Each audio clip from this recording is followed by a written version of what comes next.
তাবিজ বাঁধা জায়েজ আছে কিনা এবং তাবিজ বাঁধার পর টাকা পয়সা দেওয়া নেওয়া জায়েজ আছে কিনা।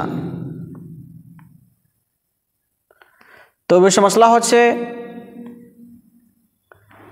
যে তাবিজ বাঁধা জায়েজ আছে তিনটি শর্তের সহিত। যদি তিনটি শর্ত পাওয়া যায় তাহলে তাবিজ বাঁধা জায়েজ আছে, আর না হলে জায়েজ না। প্রথম শর্ত হচ্ছে যে সেই তাবিজ কোরআন হাদিস এবং মনকুল দোয়ার জরিয়াতে হতে হবে। যেগুলো বস্তু কোরআনের মধ্যে এবং হাদিসের মধ্যে আছে সেগুলো দিয়ে তাবিজ করতে হবে। এবং 2 নম্বর শর্ত হচ্ছে যে সেই তাবিজের মধ্যে কুফরি কলেমা, শিরকি কলেমা বা এমন কোনো কথা হয় যেই কথা কোরআন এবং হাদিসের খেলাফ হয় তাহলে জায়েজ হবে না।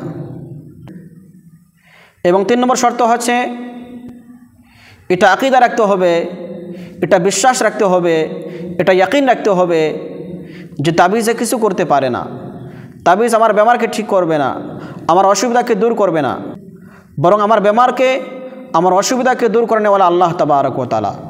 এই তাবিজ হচ্ছে একটি ওসিলা, আসল ঠিক করে নেওয়ালা হচ্ছেন আল্লাহ তাবারক ওয়া তাআলা। কোনো সময় মজবুর হওয়ার পর যদি কোনো মানুষ এই 3টি শর্ত মেনে তাবিজ লাগায় তাহলে সে মানুষের জন্য তাবিজ লাগা জায়েজ আছে।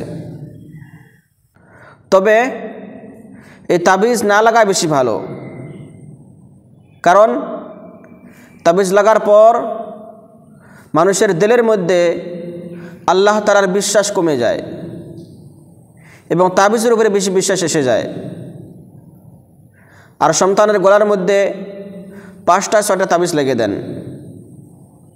এজন্য যদি 3টা শর্ত মেনে তাবিজ লাগানো হয় তাহলে জায়েজ তো আছে, কিন্তু না লাগানি বেশি ভালো।